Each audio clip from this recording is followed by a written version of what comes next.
శ్రీరాముడు గల హనుమకు శ్రీరామానుజగురునకు చేతు నమస్సు.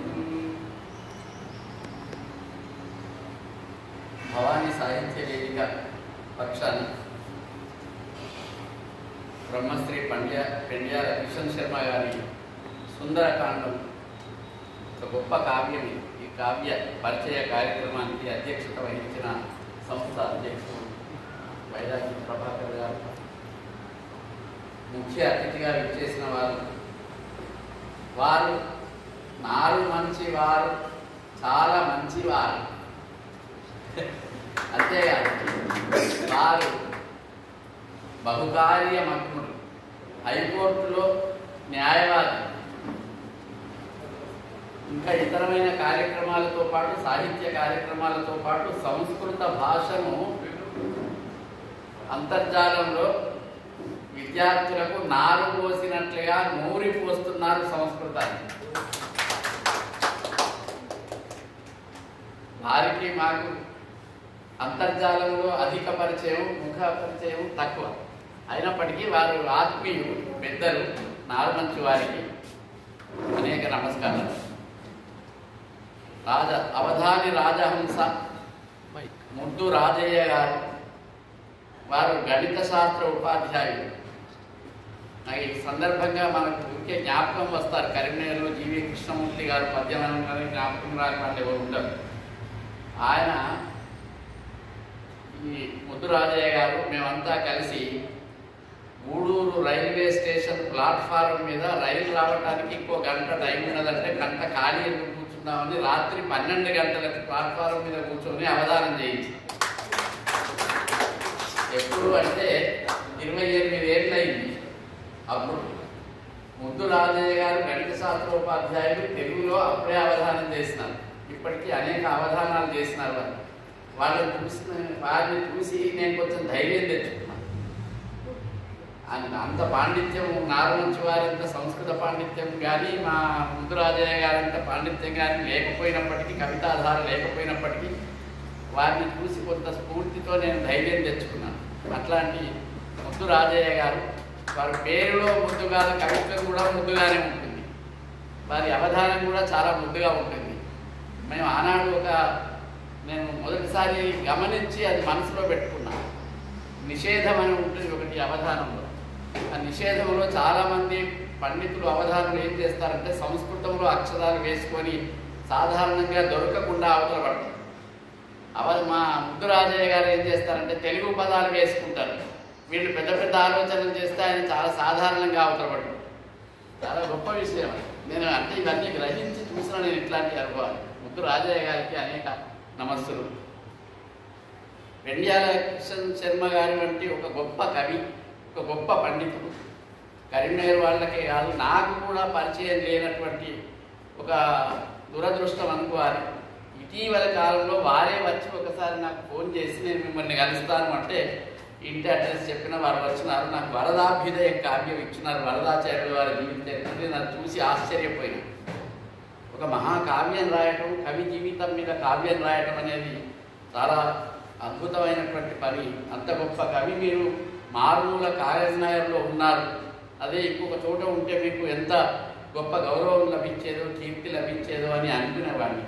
ఇవాళ ఏదో ఒక విధంగా వారి కార్యక్రమంలో రావటం, అందులో సుందరకాండ పరిచయం కావటం, ఇట్లాంటి కార్యక్రమానికి నన్ను పిలవటం, ఆ కిషన్ శర్మ గారి సహృదయత, వారికి అనేక నమస్కారాలు.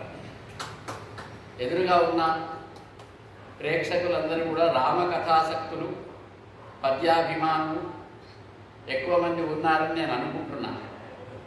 మా గంప ఉమాపతి ఆహ్వానం పలికినారు. ఆయన కూడా కవి, చాలా మంచి భావకవి. అలరుల అల్లరులు అనే ఒక పుస్తకం అచ్చులో ఉన్నది. భ్రమర గీతలు, గోపికల భ్రమర గీతల్లాగా అలరుల అల్లరులు అనే పేరుతో ఒక పుస్తకం రాస్తున్నారు. చాలా మంచి భావుకత ఉన్న కవి మా గంప ఉమాపతి గారు.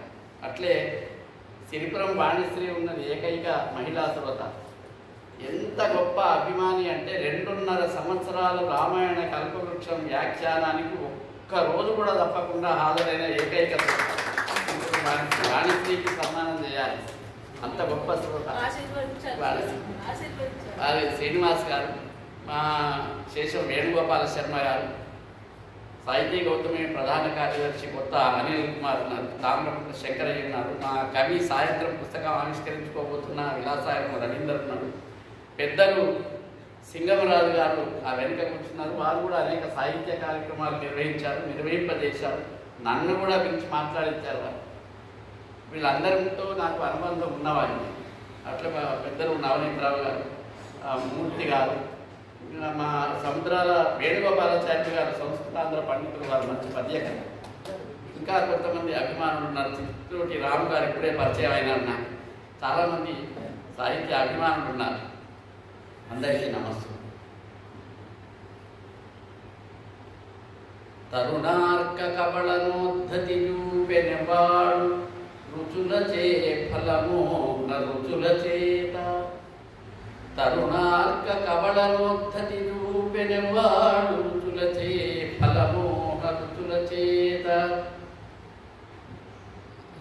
అకలంకరామముద్రికబూనెనవాడు శయముచే దృక్కుశేషయము చేత.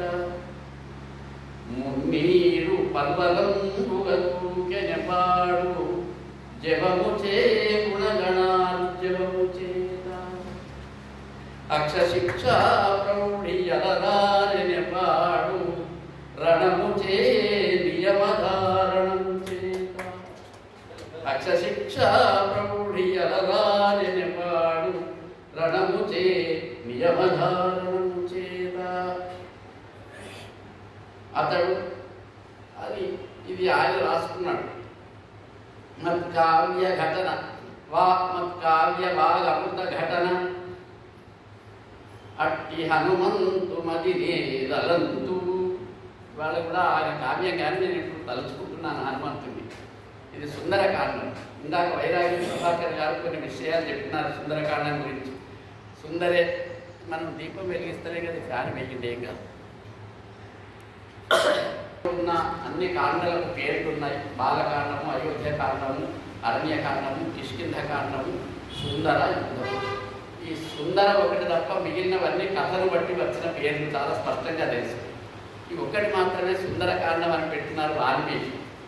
దాన్ని ఏ కవి ఎంతమంది ఎన్ని విధాలుగా రాసినా ఆ సుందరకాండం పేరు మాత్రం ఎవరు మార్చి రాయడం లేదు. దాన్ని మార్చడానికి ఎవరికి ధైర్యం లేదు. దానికి కారణం ఏమిటి అంటే వాల్మీకి మహర్షి రహస్యంచ ప్రకాశంచ అని వాల్మీకి మహర్షి రామాయణంలో కొన్ని విషయాలు రహస్యంగా దాచిపెట్టినాడు, కొన్ని విషయాలు స్పష్టంగా బయటికి చెప్పినాడు. బయటికి చెప్పిన వాటిని బట్టి తెలియని వాటిని లాక్కునేటువంటి శక్తి పాఠకులకు ఉండాలి. అట్లాంటి రహస్యాలలో సుందరకాండం అని పేరు పెట్టింది కూడా ఒక రహస్యం. సుందరకాండము అని అంటే ఇది సుందరమైనది అని అర్థం, మామూలుగా అయ్యే అర్థం. ఇంకో చమత్కారం ఏంటంటే రాముడు సుందరుడు, సీత సుందరి, లంక సుందరమైనది, అశోకవనం సుందరమైనది, కావ్యం సుందరమైనది, ఇట్లా చెప్పుకుంటూ పోతే సుందరం కానిదే ఉన్నది రామాయణంలో. అట్లే ఈ కాండంలో సుందరం కానిదే ఉన్నది అని ఇందాక శ్లోకము ఆయన చదివినాడు. సుందరే సుందరే సుందరి సుందరో రామ అని. అయితే నిజంగానే అన్ని సుందరములే అయినప్పుడు రామాయణం అంతా సుందరం అని పెట్టాలి కదా. అట్లా పెట్టకుండా ఒక సుందరకాండకే రామాయణం అని ఎందుకు పెట్టినారు పేరు? సుందరకాండం అని ఒక కాండంకే ఎందుకు పెట్టినారు పేరు? ఇంకొక విశేషం ఏమిటంటే ఈ సుందరకాండంలో జరిగే కథ అందరికీ తెలుసు. హనుమంతుడు సముద్రం ఇవతల నుంచి ఎగరటం దగ్గర నుంచి మొదలు పెడితే మళ్ళీ తిరిగి వచ్చి ఇక్కడ దిగి సీతను చూసినాను అని చెప్పేదాకా నడిచిన కథ. ఈ మొత్తం కథలో రాముడు లేడు. రామాయణంలో రాముని పాత్రతో పని లేకుండా జరిగిన ఘట్టము సుందరకాండం. రాముని పాత్ర ఏమి ఉండదు. ఉడికి అక్కడ హనుమంతుడు నమస్కారం చేసుకుంటాడు, జ్ఞాపకం చేసుకుంటాడు, సీత జ్ఞాపకం చేసుకుంటుండి, రావణుడితో పని ఇవన్నీ వస్తాయి. కానీ రాముని క్రియా కార్యక్రమం అక్కడ ఏమి ఉండదు. రాముని కథ, రాముని పాత్ర లేనటువంటి ఘట్టానికి సుందరకాండం అని పెట్టినాడు వాల్మీకి. ఇదేమి ఆశ్చర్యం అంటే అందుకనే వాల్మీకి ఇంకొకటి ఏం చెప్పినాడంటే రామాయణానికి 3 పేర్లు ఉన్నాయి. ఒకటి సీతాయాశ్చరితం మహత్, రెండవది పౌలస్త్య వధ, మూడవది రామాయణం. మనం రామాయణము తేలిక పలకడానికి, తర్వాత నామం మీద ఉన్న ప్రేమ చేత రామాయణం అనే ఎక్కువ పిలుచుకుంటున్నాం అనుకుంటున్నాను తప్ప దానికి అసలు ఆయన పెట్టిన రహస్యం ఏమిటి అంటే అది సీతాయాశ్చరితం, అది సీత కథనే. అయితే సీత కథ అంటే సీత కథ అని పేరు రాసిన వాళ్ళు కూడా ఉన్నారు. అది నిజానికి ఈ సీత ఎవరు అనేది మళ్ళీ అందులో ఒక రహస్యం. సీత ఎవరు అంటే సీత భూమిలో నుంచి పుట్టింది, జనకుడు పెంచితే పెరిగింది, శివుడి వీళ్ళు పిలిస్తే రామునికి భార్య అయింది. ఇంతవరకు మనకు పైకథ తెలుసు, కానీ వాల్మీకి మనసులో ఉన్నది అంతవరకు కాదు. ఆ సీత ఎవరు అని అంటే అసలైతే సాధకుడు అనేవాడు. అంటే ఈ కావ్యంలో సుందరకాండంలో రామాయణంలో ఒక 2-3 పొరలు చదువుకోవాలి మనం. ఒక పొరలో చదువుకుంటే అది అర్థం కాదు, అయినా అది సమగ్రం కాదు. ఒక పొరలో చదివితే అది ఒక కావ్యం, ఒక కథ. ఇంకొక పొరలో చదివితే అందులో ఒక తాత్వికమైన విషయాలు ఉన్నాయి. ఇంకొక పొరలో చదివితే కావ్య సంబంధమైన చమత్కారాలు, అందాలు, వర్ణనలు, భాష మొదలైనటువంటి అంశాలు ఉంటాయి. ఈ 3 పొరలు కూడా పొరపొచ్చం లేకుండా దిగుమతి చేసినారు సుందరకాండంలో కిషన్ శర్మ గారు. ఈ 3 పొరలు కూడా ఏది చెడకుండా భద్రంగా తెలుగులోకి తెచ్చినారు. అది గొప్పతనం. అంటే ఊరికే రామ కథ రాయడం వరకు సరిపోదు, అందులో ఎక్కడెక్కడ ఏ ఏ తాత్విక రహస్యాలు ఉన్నాయో వాటన్నింటినీ పోకుండా జాగ్రత్త చేసినటువంటి గొప్ప రచన కిషన్ శర్మ గారు చేస్తున్నారు. దానికి కారణం ఏంటంటే వారు చాలా గొప్ప పండితులు, భాగవతం మొదలైనటువంటి ప్రవచనాలు చేస్తూ ఉంటారు. అట్లాంటి తాత్వికమైన నేపథ్యం వారికి ఉంది కనుక, సంస్కృత భాషా నేపథ్యం ఉంది కనుక అది చేసినారు. సుందర హనుమన్ మంత్రం అని ఒక మంత్రం ఉన్నది. ఆ మంత్రము అనేది ఇందులో రహస్యంగా పెట్టినాడు. అందువల్ల దీనికి సుందరకాండం అనే పేరు వచ్చింది అని కొంతమంది పండితులు అభిప్రాయపడ్డారు. కానీ దాన్ని కూడా అందరూ ఒప్పుకోలేదు. ఎందుకు ఒప్పుకోలేదు అంటే సుందర హనుమన్ మంత్రం అనేది పరాశర సంహితలో ఉన్నది. పరాశర సంహిత అంటే వ్యాసుడి తండ్రి అయిన పరాశరుడు కాదు, ఈ పరాశరుడు వేరే. అందుకని వ్యాసుడి కంటే ముందు హనుమంతుడు లేడు, రామాయణం కంటే ముందు హనుమంతుడు లేడు, హనుమన్ మంత్రం లేదు. అది తర్వాత వచ్చింది కాబట్టి ఆ పేరు మీద రాలేదు అన్నారు. కానీ హనుమంతునికి అంజనాదేవి పెట్టుకున్న పేరు ఒకటి ఉంది. హనుమంతుడు, ఆంజనేయుడు ఇవన్నీ సంస్కృతము ధాతువుల నుంచి వచ్చిన పేర్లే తప్ప అసలు పేరు కాదు. హనుము గలవాడు హనుమంతుడు, అంజనీ తనయుడు ఆంజనేయుడు, వాయుపుత్రుడు ఇట్లాంటి పేర్లు ఉన్నాయి. అసలు ఒక పేరు ఉండాలి కదా, ఆయన తల్లిదండ్రులు పెట్టుకున్న పేరు ఉండాలి కదా. ఆ తల్లి పెట్టుకున్న పేరేమిటి అంటే, అంజనాదేవి పెట్టుకున్న పేరేమిటి అంటే హనుమకు సుందర. అందుకని హనుమంతుని పేరు సుందర. ఈ ఘట్టంతా ఈ ఘట్టమంతా హనుమంతునితో మాత్రమే నడిచేటువంటి ఘట్టం కనుక ఇది సుందరకాండము అని ఒక అర్థంతో రాసినారు. ఇదే సమగ్రం కాదు. ఇంకొకటి ఏమిటంటే సుందరము అనేది సౌందర్యము అనే ఒక మాట ఉంది. ఏది సుందరమైనది అని చెప్పుకోవాలనుకుంటే మొత్తం సృష్టిలో సుందరమైనటువంటిది ఒకటే ఉన్నది, అది అమ్మ స్వరూపము అని. అందుకనే శంకరాచార్యుల వారు సౌందర్య లహరి అని రాసినారు. ఎవరైనా కానీ అమ్మను సౌందర్యం వర్ణిస్తారా, అమ్మ మహిమ వర్ణించాలి. అమ్మ మహిమ అని చెప్పకుండా సౌందర్య లహరి అని ఎందుకు రాసినాడు ఆయన చాలా ఆశ్చర్యం. శివానంద లహరి రాసినాడు, సౌందర్యం అని రాసినాడు అమ్మని గురించి. అంటే అమ్మ యొక్క సౌందర్యం ఎటువంటిది అంటే ఆమె అమృత స్వరూపం. ఆమె అమృత స్వరూపం. ఆమె లలితా సహస్రనామాలలో మనం చదువుకునే శ్రీమాత, శ్రీ మహారాజ్ఞి అని చిత్స్వరూప, దేవకార్య సముద్యత, చిదగిరికుండ సంభూత అని చెప్పుకున్నటువంటి అమ్మ ఎవరో ఆ అమ్మనే ఈ సీతమ్మ అని. అట్లాంటి అమ్మను వెతకడానికి వెళ్ళినటువంటి హనుమంతుడు ఒక గొప్ప తపస్వి, గొప్ప తాపసి.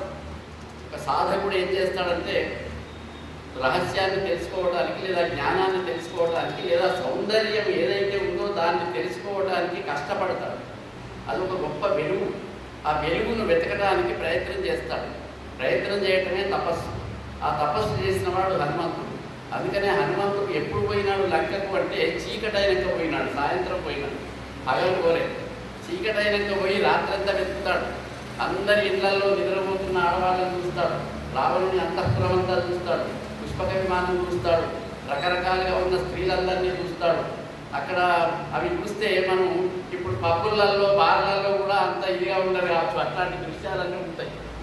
వాటన్నింటినీ చూస్తాడు. రావణాంతపురంలో అవన్నీ వర్ణనలు ఉన్నాయి. అవన్నింటినీ రాత్రి అంతా తిరిగి చూస్తాడు. పగలు చూస్తే ఏమవుతుంది అంటే పగలు చూస్తే తన వలన చూస్తారని ఒక కథాత్మకమైన ఆలోచన మనం చేస్తాం. కానీ నిజానికి వెలుగును వెతికేవాడు చీకట్లోనే వెతుకుతాడు, పగలు వెతకాల్సిన పని లేదు. ఎవరో అడిగినారట, సూర్యుడు గొప్పవాడా చంద్రుడు గొప్పవాడా అని. చంద్రుడే గొప్పవాడు సార్ అన్నాడట అవతల.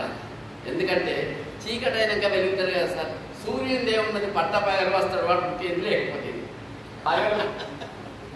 పగలు కావాల్సినంత వెలుగుంటూనే ఉండే, ఆయన వస్తేది రాకపోతే చమత్కారం కోసం చెప్పాను. అయితే రాత్రి కూడా వెలుగు ఎప్పుడు వెతుకుతామంటే చీకటి ఉన్నప్పుడే వెలుగు కోసం వెతుకుతాం. హనుమంతుడు అమ్మవారు అనే ఒక జ్యోతి స్వరూపాన్ని వెతకటానికి వెళ్ళినటువంటి ఒక తాపసి, ఆయన ఒక సాధకుడు, కార్యాన్ని సాధించేటువంటి వాడు. అందుకని ఎంతసేపు అమ్మను చూస్తాను అని అంటాడు. మా కిషన్ శర్మ గారు కూడా ఇప్పుడు ఈ సుందర కాండం అని పేరున్నందుకు అనేక చోట్ల ఈ సుందరం అనేటువంటి పేరుని చెప్తారు. ఈ సుందర కాండముని ఒక ఘట్టంగానే కాక దీన్ని కావ్యము అని అన్నారు. సుందరకాండాన్ని ఎంఎస్ రామారావు పాడిన విషయం మనకు తెలుసు. చాలామంది సుందరకాండం పారాయణం చేస్తూ ఉంటారు, రామాయణం అంతా పారాయణం చెయ్యరు, సుందరకాండం మాత్రమే పారాయణం చేస్తారు. దానికి కూడా ఒక కారణం ఏంటంటే సుందరకాండంలోనే ఇదిగో ఇంతకుముందు చెప్పినట్లుగా అనేక మంత్రాలు, తంత్రాలు, రహస్యాలు, బీజాక్షరాలు ఇవన్నీ ఉన్నాయి. అవి మనకు తెలిసినా తెలియకపోయినా, అర్థమైనా కాకపోయినా అవి వల్లిస్తే చాలు మనకు వచ్చే పుణ్యం మనకు వస్తుంది.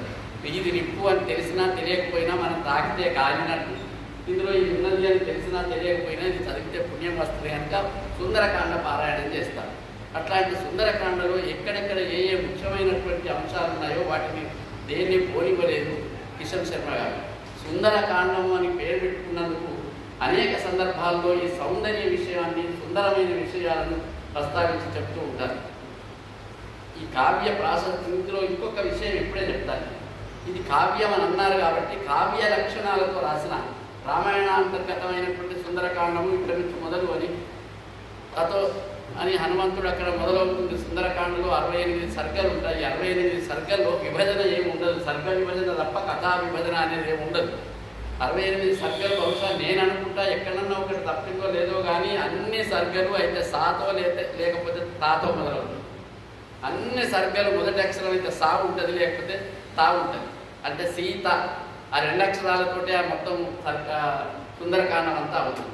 అట్లా ఇందులో కూడా కావ్యానికి సంబంధించి ఇష్టదేవతా స్థుతి, పూర్వ కవుల స్థుతి, వర్తమాన కవులకు నమస్సులు, ఇదంతా కావ్య లక్షణములు ఒక భాగం. కావ్యం రాసే వాళ్ళు ఎవరైనా ముందు ఇష్టదేవతా స్థుతి చేస్తారు, ఇవన్నీ చేస్తారు. పూర్వ కవుల సంప్రదాయం, ఆ సంప్రదాయాన్ని పాటిస్తూ ఒక కొత్త కావ్యంగా దీన్ని రాసినారు. అట్లే ఇంకొక విశేషం చెప్పినాను. ఈ కథ వాల్మీకి చెప్పినాడు, నేను చెప్తున్నాను అని కాకుండా పరమేశ్వరుడు పార్వతీదేవికి ఈ సుందరకాండ ఘట్టాన్ని ఇట్లా వినిపిస్తున్నాడు అని మొదలుపెట్టి చెప్తారు. అంటే ఎక్కడైనా ఒకరు చెప్పేవాళ్ళకు వినే శ్రోత ఉండాలి. అట్లా పార్వతీదేవి శ్రోత, పరమేశ్వరుడు చెప్తున్నాడు. ఇది రాముని కథ, సుందరకాండం కథ, అమ్మవారి కథ. దీన్ని ఇంకెవరు చెప్పలేదు. పావు మాత్రం ఎరుంగు బ్రహ్మ అంటాడు విశ్వనాథ సత్యనారాయణలో. బ్రహ్మకు పావులా మాత్రమే తెలుసు, సగపాలను మాత్రమే ఎరుంగు పార్వతీదేవి అంటాడు. సగం మాత్రమే పార్వతీదేవి తెలుసు, ఆ రామ మహత్తు కృత్సము తానెరుంగు శివుడు అంటాడు. శివుడికి మాత్రమే అంతా తెలుసు. అందుకనే పార్వతీదేవి అడుగుతూ ఉంటుంది, ఆయన చెప్తూ ఉంటాడు. సరిగ్గా ఆ అడిగితే చెప్తున్నట్లుగా దీన్ని ఒక కథనంగా కావ్య లక్షణంతో పాటు అట్లా ప్రారంభం చేసి కావ్యాన్ని, కావ్య ప్రాశస్త్యాన్ని గురించి కూడా చెప్పినారు. కావ్య ప్రాశస్త్యాన్ని గురించి చెప్తూ ఏమంటారంటే రామ పయోధ నిర్గత విరాజిత సుందర జీవధార. సుందర అనే మాట వచ్చింది, జీవధార అనేది వచ్చింది. రామ పయోధ అన్నారు. వీటిని గురించి మనం ఒక్కొక్క పద్యం గురించి ఎంతసేపన్నా చెప్పుకోవచ్చు.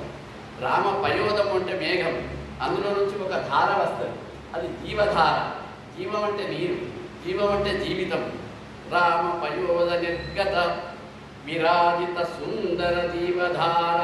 బట్టి నీళ్లు వస్తలేవు, ధార అని పైకి నీళ్ళలాగా అనిపిస్తుంది, కానీ సౌందర్యం, సుందరం అనేటువంటి ధార వస్తున్నది అక్కడ. ఆ సౌందర్యం అనేది ఏది అయితే ఉందో దాన్ని మొట్టమొదటి నుంచే సంకల్పం చేసి పాఠకుడికి చెప్తారు. అంటే ఏ స్థాయి పాఠకులు ఏది పట్టుకుంటే అది పట్టుకుంటారు. కానీ కవి మాత్రం ఆ ముఖ్యమైనటువంటి సూచనలు, హింట్స్ అంటారు, అట్లాంటివన్నీ అక్కడక్కడ పెడుతూ ఉంటారు. వాల్మీకి అయినా గొప్ప కవులు ఎవరైనా వాటిని పట్టుకొని మనం చూస్తే ఓహో ఇది ఇంటి కొరకు వాడినాడా అని తెలుస్తుంది. ఇట్లా సుందర అనే పదాన్ని ఇక్కడ రాసినారు. ఇంకా చాలా సందర్భాల్లో ఈ సుందర అనేటువంటి పదాన్ని వాడి సుందరకాండం ఎట్లా సార్థక నామం అవుతుంది అనేది మనకు తెలిసే విధంగా ప్రయోగాలు చేసినారు. కావ్య లక్షణాలతో పాటు కావ్యంలో ఉండే ఈ కథా కథనంతో పాటు దీన్ని 5 ఆశ్వాసాలుగా విభజించినారు. సుందరకాండం 68 సర్గలు ఉంది, ఆశ్వాసాల విభజన లేదు. ఇది కావ్య లక్షణం చేసినారు కాబట్టి దీన్ని 5 ఆశ్వాసాలు చేసినారు. 5 ఆశ్వాసాలు ఎందుకు చేయాలి? 6 చేస్తేమో, 3 చేస్తేమో, 4 చేస్తే మనం ఎవరైనా గొప్పడం కదా, ఏమనం కదా వారిని, ఏమనం వారి ఇష్టం. ఇది కవి ఇష్టం. కవిని మనం ఎవరో ప్రశ్నించలేము. కవయ నిరంకుశ కవయ అంటారు.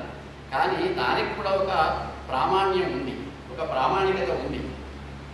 విశ్వనాథ సత్యనారాయణ గారు రాసిన రామాయణ కల్పవృక్షంలోని ప్రతి కాండాన్ని 5 భాగాలుగా 5 ఖండాలుగా విభజించినారు. సుందరకాండం కూడా అంతే. ఈ 5 అనేవి పంచేంద్రియాలు, పంచ జ్ఞానేంద్రియాలు, పంచకోశాలు, పంచ ప్రాణాలు, ఇవన్నింటికి సంకేతాలు. పంచం అనేటువంటి ప్రపంచం కూడా 5తో ఉండి ఉండేది. ప్రపంచము అని ఎందుకన్నారంటే 5 చేత మాత్రమే నిండి ఉన్నది ప్రపంచం. ఆ 5 తప్ప ఏమి లేవు ప్రపంచం. అందుకని అంతా 5. ఆ 5 భాగాలుగా దీన్ని చేసినారు. కొన్నింటిలో తక్కువ పద్యాలు, కొన్నింటిలో ఎక్కువ పద్యాలు, కథా సందర్భాన్ని బట్టి చేసినప్పటికీ 5 ఉండాలి అని చేసినారు. లేకపోతే ఆ తక్కువ ఉన్నాయి కలిపేసి 4 చేయవచ్చు. కానీ దానికి ఒక సంకేతం ఉంది. ఆ సంకేతాన్ని మనం గ్రహించడం కోసం 5 ఆశ్వాసాలు చేసినారు. ఆశ్వాసాంత గద్య కూడా రాసినారు. ఆశ్వాసాల చివర్లలో మాలిని మొదలైనటువంటి కావ్యాలలో ఎట్లా రాస్తారో అట్లాంటి పద్యాలు కూడా రాసినారు. అంటే కావ్య లక్షణాలు ఎన్ని ఉండాలో అని చూపించినారు. అట్లే కావ్యాల్లో ఉండే విధంగా వర్ణనలు చేసినారు. నేను ఇప్పుడు అవన్నీ ఒక్కొక్కటి చూపిస్తే చాలా సమయం పట్టవచ్చు, కానీ వర్ణనలు చేసినారు. హనుమంతుడు ఎగిరిపోయినాడు. హనుమంతుడు ఎగిరిపోయి చూద్దామని అనుకున్నాడు. ఏం చూస్తాడు? ఆయన సీత కోసం చూద్దామని అనుకున్నాడు. సీత కోసం చూద్దామని అనుకున్నటువంటి హనుమంతుడు అనేక దృశ్యాలు చూసినాడు. అనేక దృశ్యాలను చూసి ఇంకొక విషయం ఏమిటంటే ఎన్నడూ చూడని సీతను వెతకాలి ఇప్పుడు హనుమంతుడు. ఆయన ఇదివరకు ఎప్పుడు చూడలేదు. ఇట్లా ఉంటుంది అని ఏమీ లేదు, ఫోటోగ్రాఫ్ లేదు, మనం వాట్సాప్ ఫేస్బుక్లో వస్తున్నట్టు ఆయన దగ్గర ఏం లేదు. ఆ సీతను పట్టుకోవాలి. అందుకని ఒక్కోసారి మండోదరిని చూసి కూడా సీత కావచ్చునేమో అనుకుంటాడు. అట్లా ఎందుకు అనుకుంటాడు అంటే మండోదరి కూడా అంత ఉదాత్తమైన నాయిక స్త్రీ. అందుకని బహుశా కావచ్చునేమో అని మొదట కొంచెం ఉలిపడి నేను సీతను చూసినాను, ఈ వానర లక్షణం టోకను నోట్లో ఒప్పుకొని ఆ స్తంభానికి ఈ స్తంభానికి ఎగిరి దూకి గత్తేసి మళ్ళీ 1 నిమిషం ఆగుతాడు. ఆగి కాదు నేను పొరపడ్డా, అసలు అంతటి అమ్మ రావణాంతపురంలో ఎందుకుంటుంది, ఎంత వెరివాణి నేను అని మళ్ళీ ప్రయత్నం చేస్తాడు. మళ్ళీ ప్రయత్నం చేసేటప్పుడు ఇంకొక అంశం ఏమిటంటే ఇందులో అనేక వృత్తాల ప్రయోగాలు చేసినారు వాళ్ళు. అంటే నేను ఇందులో నుంచి అందులోకి, అందులో నుంచి ఇందులోకి పోతున్నాను అనుకోకూడదు. నేను ఒక్కొక్కటి చెప్పుకోవాలంటే చాలా సమయం పడింది. ఉత్సాహ వృత్తము అని రాసినాడు. ఉత్సాహ వృత్తము అనేది ఎప్పుడు వాడతారు? ఎప్పుడు ఉత్సాహం వస్తుందో అప్పుడు వాడతారు. అట్లా హనుమంతుడు ఉత్సాహంలో ఉన్నప్పుడు ఉత్సాహ వృత్తం రాసినాడు. ఆ ఉత్సాహం ఎప్పుడు అంటే ఒకసారి లంకను కాల్చేసిన తర్వాత, ఒకసారి రామకథను చెప్పేటప్పుడు, ఒకసారి ఈ కార్యక్రమానికి ఉద్యుక్తులు అవుతున్నప్పుడు, అంటే ఎప్పుడెప్పుడు ఉత్సాహం రావాలో అప్పుడప్పుడు ఆ ఉత్సాహ పద్యాలను రాసినారు. ఒకటి ఉదాహరణ చెప్తాను. కార్యసాధన వేళ అని ఒక ఉత్సాహం రాసినారు. కార్యసాధకుండు సతత గాఢ కౌతుకంబునన్ ధైర్య శౌర్య పటిమ చాటి ముందుకేగ నిర్వీర్యులైరి పుల్వెసంతు విన్పరాజయములన్ క్రౌర్యముడికి మూటగట్టి పారిపోవకుందురే.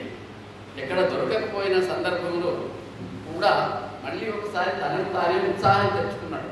చాలామంది కార్యములో బాగా పని చేసి అలసిపోయి అది సాధ్యం కాక నిర్వేదానికి గురవుతారు, విషాదానికి గురవుతారు. అందుకనే ఇప్పుడు చాలామంది మంచి పెద్ద చదువులు చదువుకునే వాళ్ళు ఆత్మహత్యలు చేసుకుంటున్నారు. అది బలహీనత. ఒక సందర్భంలో హనుమంతుడు కూడా అనుకుంటాడు, నేను సీతమ్మను చూడలేదు, ఇంకా నేను వెళ్ళి ఏమని చెప్పాలి అక్కడికి వెళ్ళి చెప్పడానికి బదులు ఈ సముద్రంలో పడి చచ్చిపోతా అని కూడా ఎక్కి దాని మీద కూర్చుంటాడు.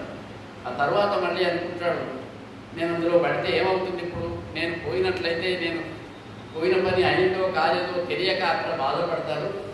అక్కడ బాధపడి సుగ్రీవుడు, అక్కడ ఉన్నటువంటి ఎదురు చూసేటువంటి కపివీరుడు వాళ్ళు అందరూ హనుమంతుడు రాలేదని దుఃఖంతో ప్రాణాలు పోగొట్టుకుంటారు. వాళ్ళని చూసి లక్ష్మణుడు చూసి రాముడు, వీళ్ళందరి సంగతి తెలిసి భరతుడు, అంటే మొత్తం ఇక్కడి నుంచి అక్కడ దాకా నేను అందరి దుఃఖానికి కారకుండా అవుతాను, కాదు మళ్ళీ ప్రయత్నం చేస్తాను అని ఇక్కడ ఒక పద్యం రాసినారు. కాదు అశోకవాట్యం, ఎక్కడన్నా వెతుకుతాను అంతటా వెతికి అశోకవనానికి పోతారు. ఆ అశోకవన సౌందర్యాన్ని కూడా వారు వర్ణించినారు. ఈ సౌందర్యం అనే మాట వచ్చినప్పుడు అశోకవనం కూడా సుందరమైంది అని, దాన్ని చాలా ఆయన విశ్రాంతి కొరకు రావణాసురుడు కావాలని అనేక విధాలుగా ఆయన కోరుకున్నట్టుగా పెట్టించుకున్నటువంటి తోట. అట్లాంటి అందులో సీతను వెతుకుతాడు. అది వనం. ఆ వనంలో వెతుకుతూ ఉంటే సీతను చూడాలి. అమ్మ సమస్త శాస్త్రముల ఆకృతి దాల్చిన పులకొమ్మ.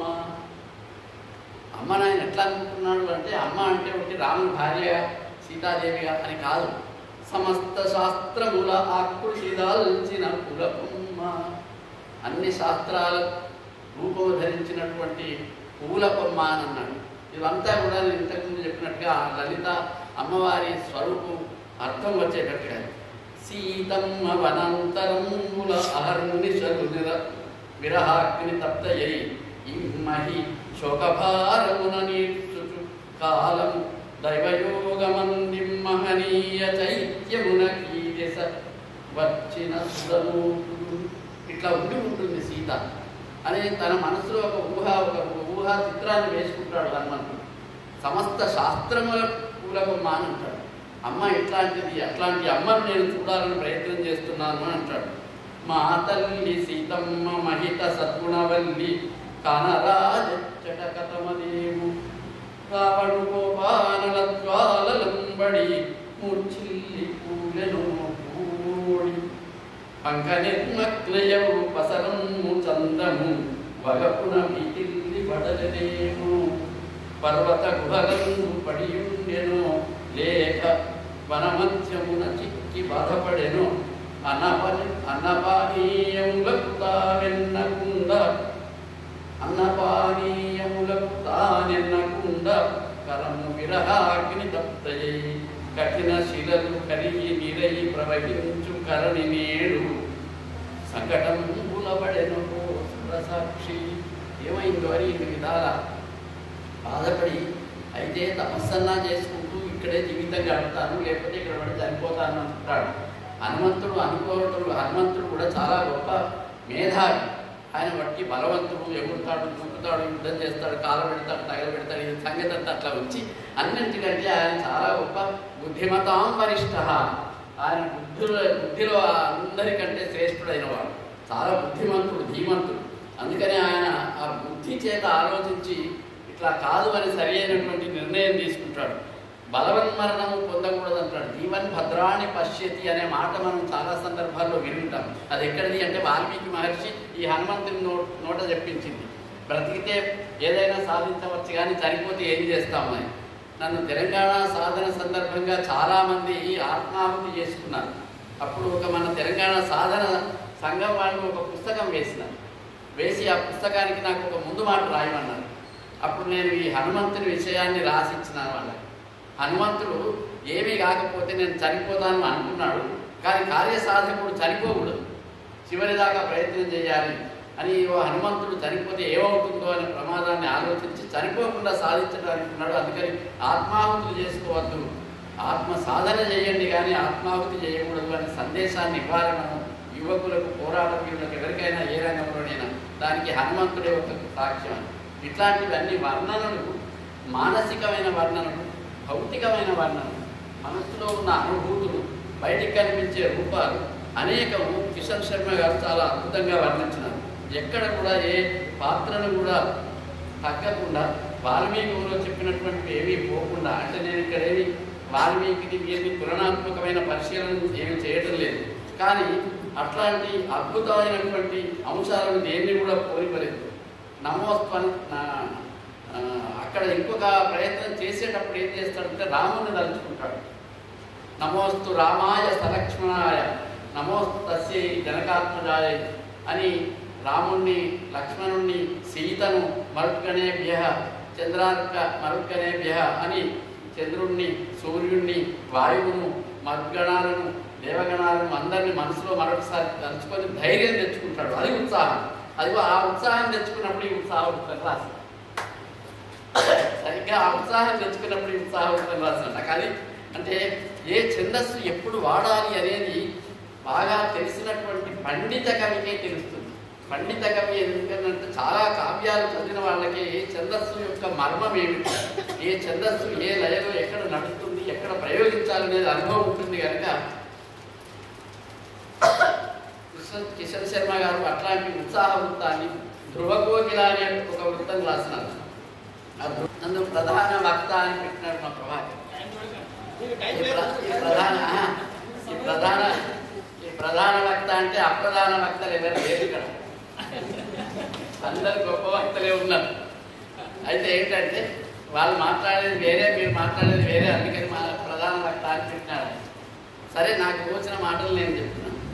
శ్రవణయోగ్యము సత్య సుందర సౌఖ్యదంబను నిత్యము, సత్య సుందర సౌఖ్యదంబను నిత్యము అన్నారు. ఈ సత్యము సుందరము సౌఖ్యము ఈ మాటలు ఉన్నాయి. సత్యం శివం సుందరం అనే మాట ఎప్పుడు వింటాం మనం.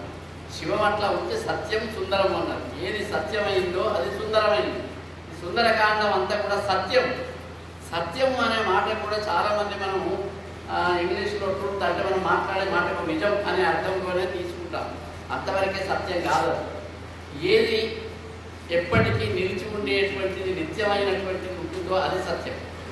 ఇది ఒకటి మాత్రమే సత్యం కాదు. ఏది ఎప్పటికీ మారకుండా ఉంటుందో, పరిణామశీలం కాని ఉంటుందో, ఏది పరిణామానికి గురి కాకుండా ఉంటుందో, మన శరీరం పరిణామానికి గురవుతుంది, వస్తువులు పరిణామానికి గురవుతాయి, చెట్లు పరిణామానికి గురవుతాయి, ప్రకృతి పరిణామానికి గురవుతుంది, ప్రతిదీ పరిణామానికి గురవుతున్నది. పరిణామానికి గురి కాకుండా ఉండేటువంటి మూలమైనటువంటి ఒక శక్తి ఉన్నది, అది సత్యము, అది సుందరం. ఆ సుందరమే ఇక్కడ చెప్పినారు, ఆ సుందరకాండనే ఇది. అందుకని నిత్య సత్యము అనే మాట తెలియాలని సత్య సుందర సౌఖ్యదంబను నిత్యము అన్నారు.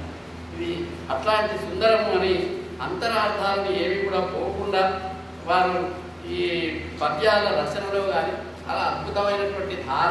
నేను పద్యం చదువుకుంటే ఎక్కడ తడబాటు లేకుండా చదువుతున్నాను అంటే నాకు చదవవచ్చు కాదు, వారు రాసిన ధార అట్లా ఉంటుంది. అది నేను కాదు, ఎవరు చదివినా అంత అందంగా చదువుతారు, అంత అద్భుతంగా చదువుతారు. అది కవితా ధార. చదువు వచ్చి రావడం, చదువు వచ్చినా కానీ ధార సరిగ్గా లేకపోతే మనం చదవలేదు. మృక్యద రామచంద్రునకు నమోస్తు రామాయ, మృక్యద రామచంద్రునకు మృక్యను లక్ష్మణమూర్తికి, మృక్యను రామచంద్రునకు మృక్యను లక్ష్మణమూర్తికి మహా చక్కని జానకీ సతికి. ఈ చక్కని అనేది తెలుగు మాట కానీ దీనికి సంస్కృతం చేస్తే సుందరం. మహాసుందరి సీత దాన్ని ఎంత బాగా ప్రయోగించినారు కిషన్ శర్మ గారు. పదాలను ఎంత అద్భుతంగా తెలుగు సంస్కృతాన్ని అర్థం జరగకుండా, దాని గాంభీర్యం జరగకుండా వాడినారు. నేను చాలా పద్యాలకు నేను సమ్మోహితున్నాను. అందుకని ఎక్కడ ఏం చెప్పాలో తెలియనంతగా అంత ఆకర్షణీయమైనటువంటి రచన.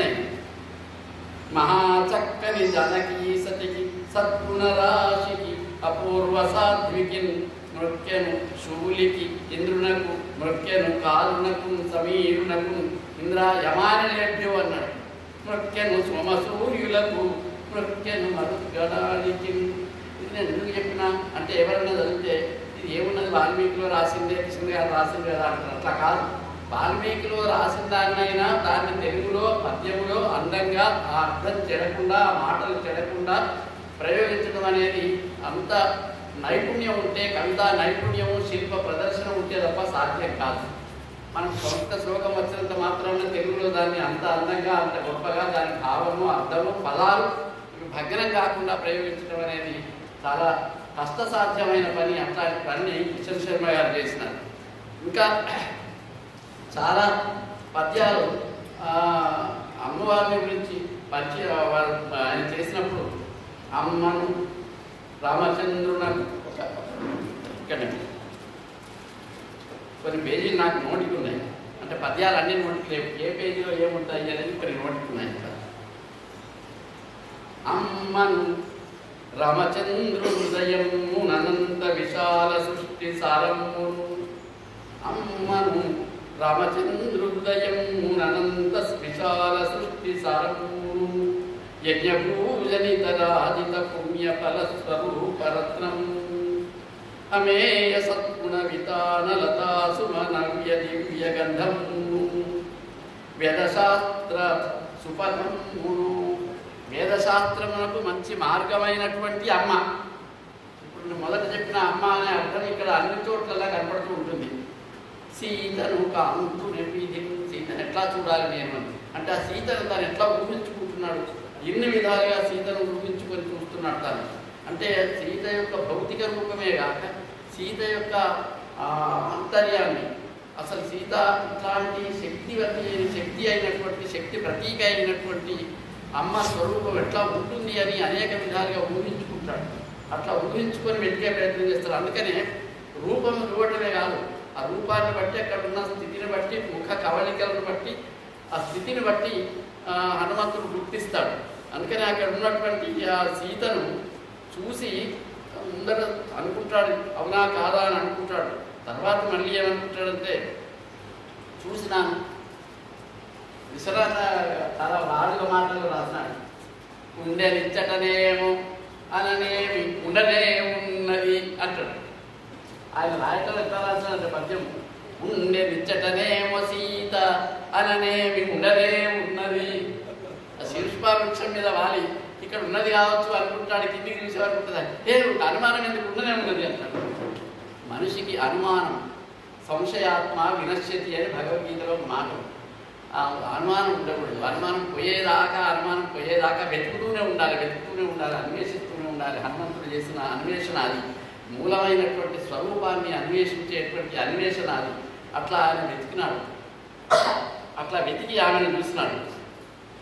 ఆమె ఎట్లా ఉంది, అమలిన చంద్రరేఖ వలె. సుందరకాండ పారాయణం చేసిన వాళ్ళకి చాలా జ్ఞాపకాలు వస్తాయి.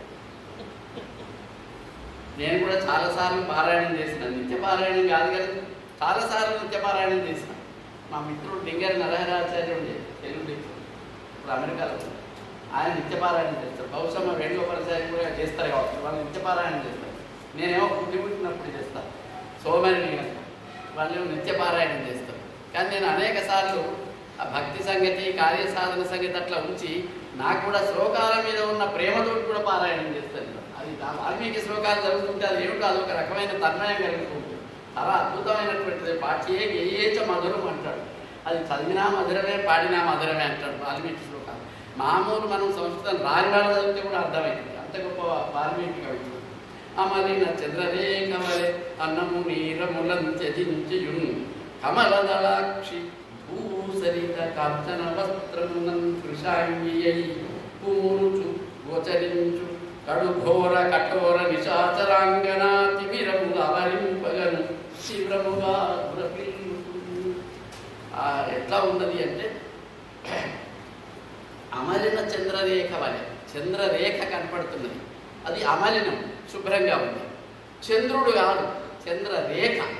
ఇక్కడ ప్రయోగంలో ఉన్న అర్థం చంద్రరేఖను ఒక కళ అంటారు. దాన్ని చంద్రుడికి 16 కళలు ఉంటాయి.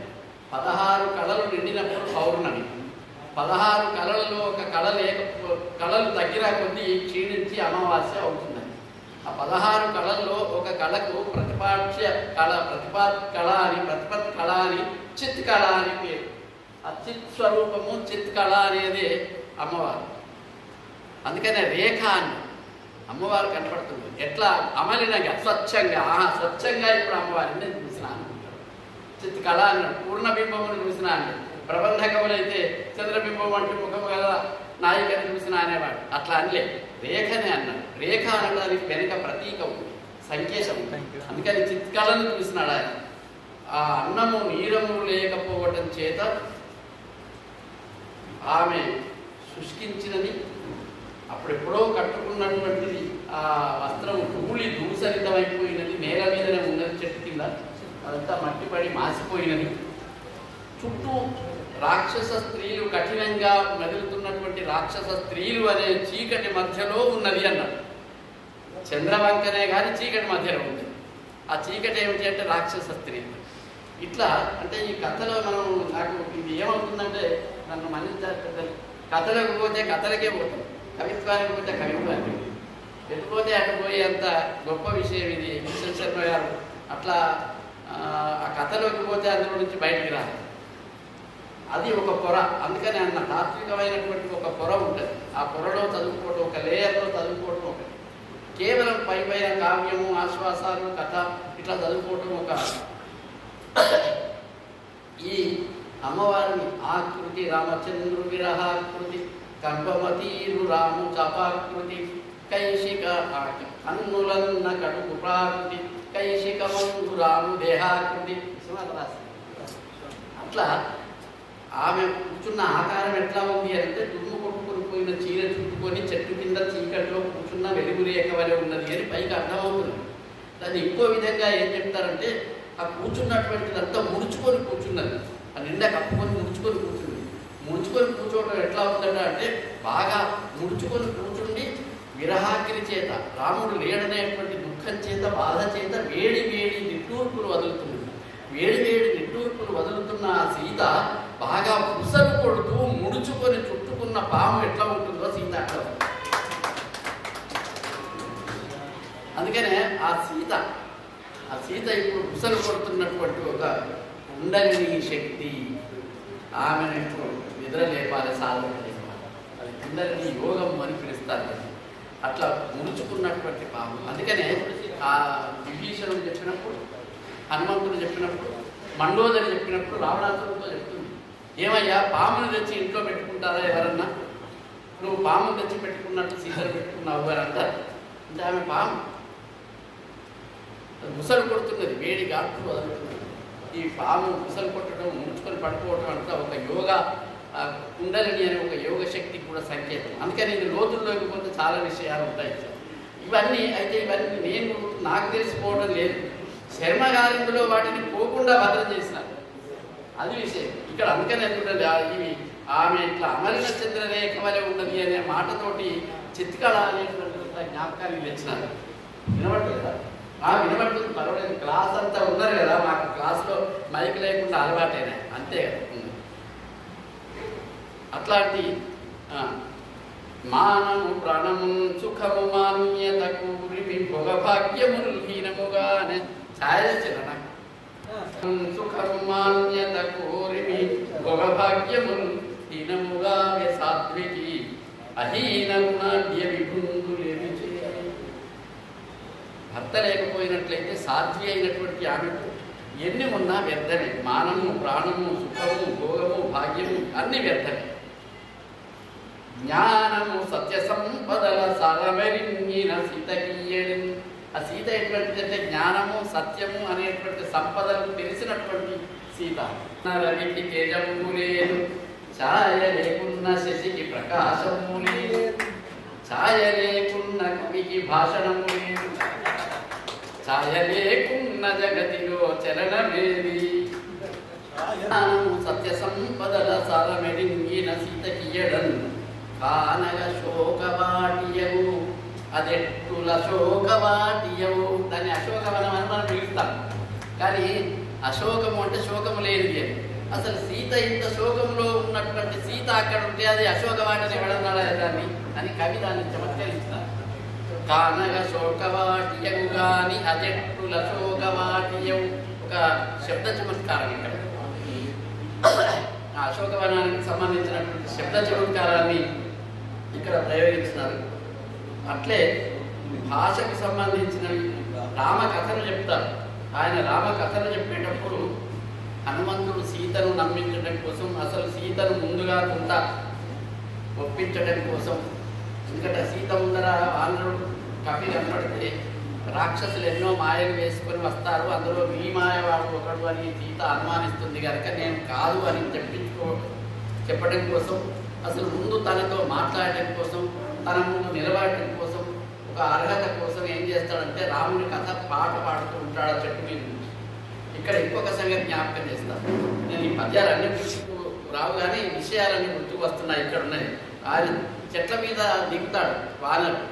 అశోకవనంలో చెట్టు మీద దిగితే అలికిడి అవుతుంది. అలికిడి కాగానే ఆ చెట్ల కొమ్మలలో దాక్కున్న పక్షులు గుళ్ళల్లో కొమ్మలలో దాక్కున్న పక్షులన్నీ ఒకసారి ఏదో అలికిడి అయిందని అంటే టపటపా ఎగిరిపోతుంది.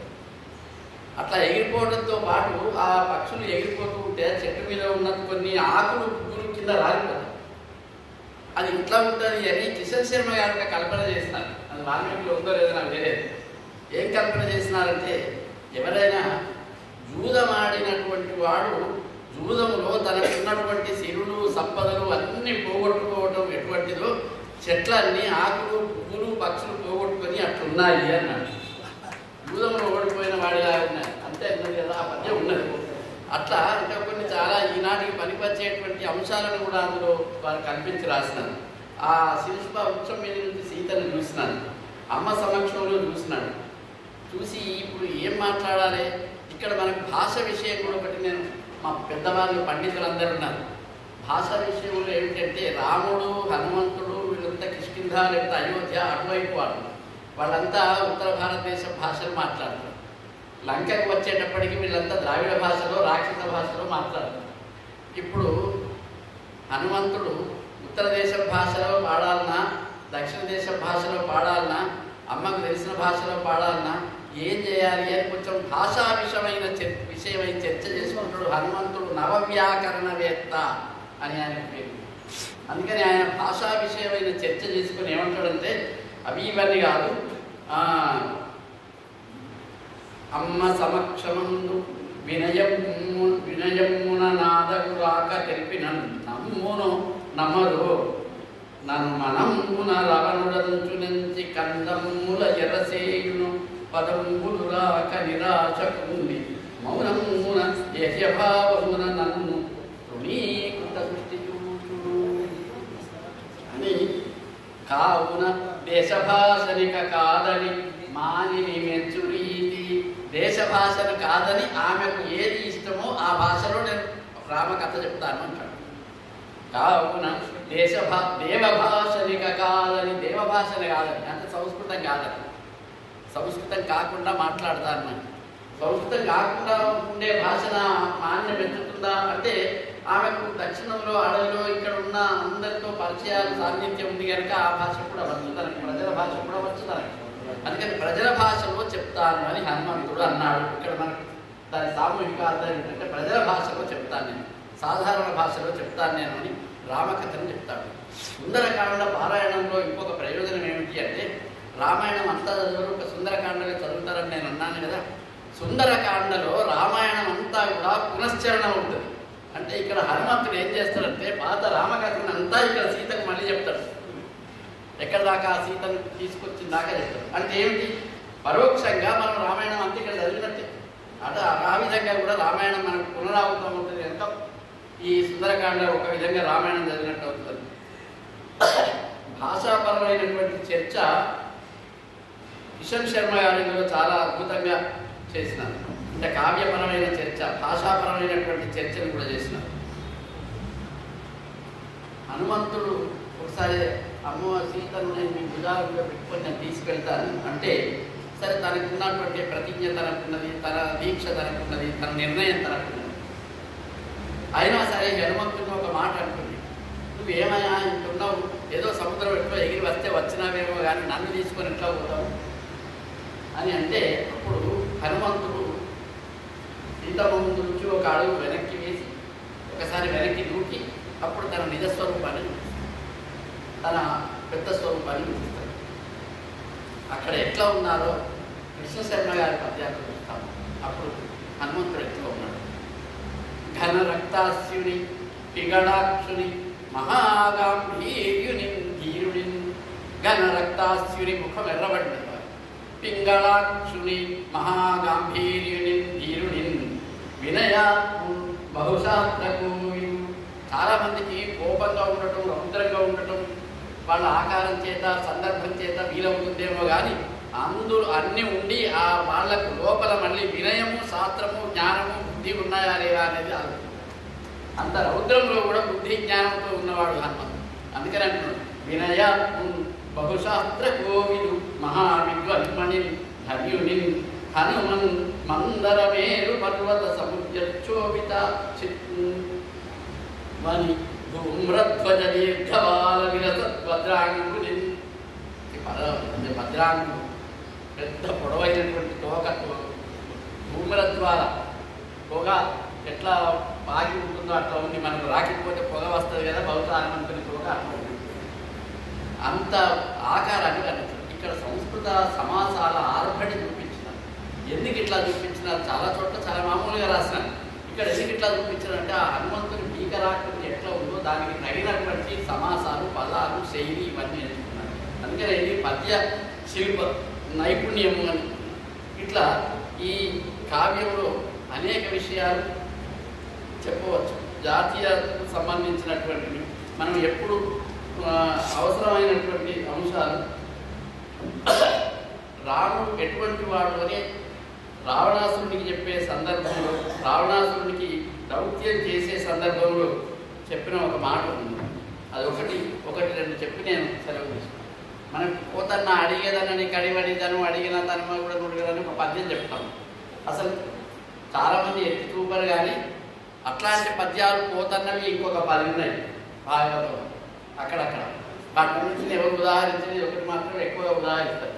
కానీ అడిగేదనని కడివడి అనేటువంటి అనుప్రాసతో నిండి ఉన్న పద్యాలు ఒక 10 వరకు దొరుకుతాయి. నేను భాగవతంలో చూసినాను.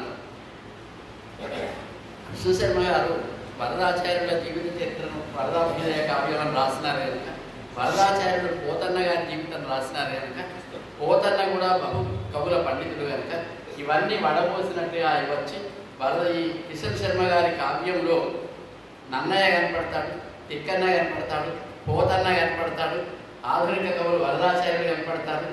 వీళ్ళందరూ కనపడుతూ కిషన్ శర్మ గారు కూడా అందులో తన ప్రత్యేకమైన శైలిలో తాను కనపడతారు. వాళ్ళందరే ఉండి వారు లేరని కాదు, వాళ్ళందరినీ అట్లా పెడుతూ వాళ్ళందరినీ మనకు జ్ఞాపకం చేస్తూ అంటే ఇన్ని రకాల పద్యాల శైలులను ఇందులో చూపించడం కూడా చాలా. ఇది ఒక గొప్ప సుందరం, ఇది కావ్య సుందరం, ఇది కథా సుందరం కాకుండా ఇది కావ్య సుందరం. హనుమంతుడు రావణాసురుడికి చెప్పేటప్పుడు రాముడు ఎటువంటి వాడు అనుకుంటున్నావు, ఎందుకు నీవు ఇట్లా చేస్తున్నావు అని ఒక మాట చెప్తాడు. రాముడటన్న ధర్మమగు, రాముడటన్నను నిత్య సత్యమగు, రాముడటన్న శాంతియగు, రాముడటన్నను చేతనంబగు, రాముడటన్న వేదమగు, రాముడు జీవన దివ్యనాదము, ఆ రామునకెక్కునర్చి రణరంగమునందున నిలవనెత్తురే. ఆయన పీడి చేసి నువ్వు నిలబడతావా, రాముడు ఎంత గొప్పవాడు అని రాముని గొప్పతనాన్ని ఈ పద్యం నేను ఎందుకు చెప్పినా అంటే రాముని గొప్పతనాన్ని హనుమంతుడు చెప్పడం కాదు, ఈ రాముని పద్యాన్ని రాముని మీద ప్రేమ భక్తి ఉన్న వాడిని విడిగా ఇంటిని చదువుకోవచ్చు.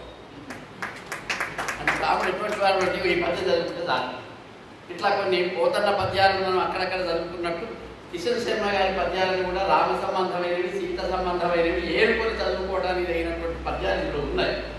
అట్లే లోక సహజమైనటువంటి విషయాలను చెప్పినటువంటివి, ఇంతకుముందు జీవన భద్రాన్ని పరిస్థితి అని చెప్పినటువంటివి, కార్యసాధకుని గురించి చెప్పినటువంటివి, భాషల గురించి చెప్పినటువంటివి అనేక ఉన్నాయి. ఈ అడిగేదనని కడువడి జనం అనే పద్యం కూడా ఒకటి ఉంది. ముందు మాటల్లో బిహారీ గారు ఒక ముందు మాట రాసినారు, తర్వాత ఇంకొక విశ్వేశ్వర శర్మ గారు ఒక ముందు మాట రాసినారు, మా మెట్రామ శర్మ గారు శతావధాని చాలా గొప్ప పండితులు, వారు సుందర భారతి అని రాసినారు. చాలా అందమైనటువంటి ముందు మాటలు గొప్ప పండితులు రాసినారు.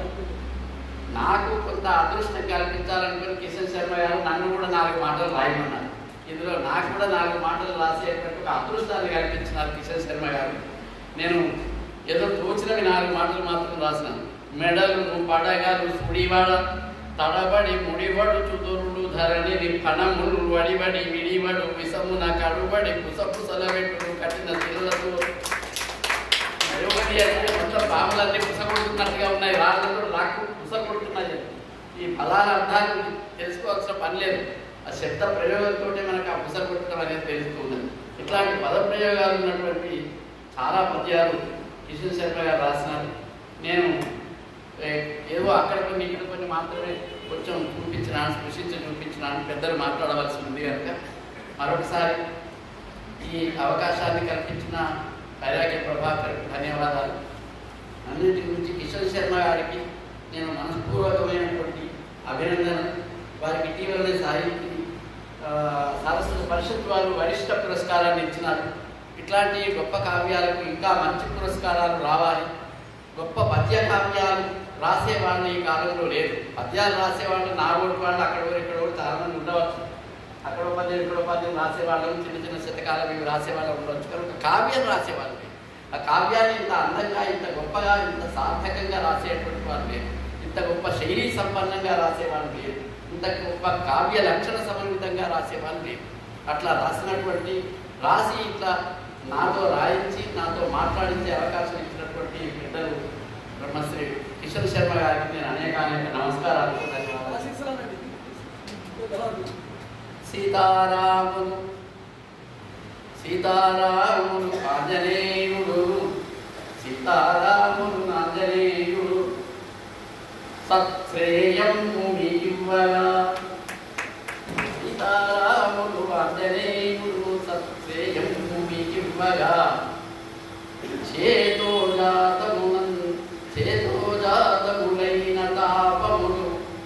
చేతోజాతములైన తాపములకు సీతాంశువైనట్లుగా, చేతోజాతములైన తాపములకు సీతాంశువైనట్లుగా, సీతాదర్శన సుందరాత్మకథ, సీతాదర్శన సుందరాత్మకథ, చేతోజాతములైన తాపసములకు సీతాంశువైనట్లుగా, సీతాదర్శన సుందరాత్మకథను సేవింపగాలేసి, సీతాదర్శన సుందరాత్మకథనే సేవింపగాలేసి, మాకి తాదాత్మ్యమునందజేసిన కిషన్ శర్మ వందనము. నమస్కారాలు, ధన్యవాదాలు. చాలా చెప్తామనుకున్నాను, చాలా చెప్పలేదు. అందరికీ నమస్కారం.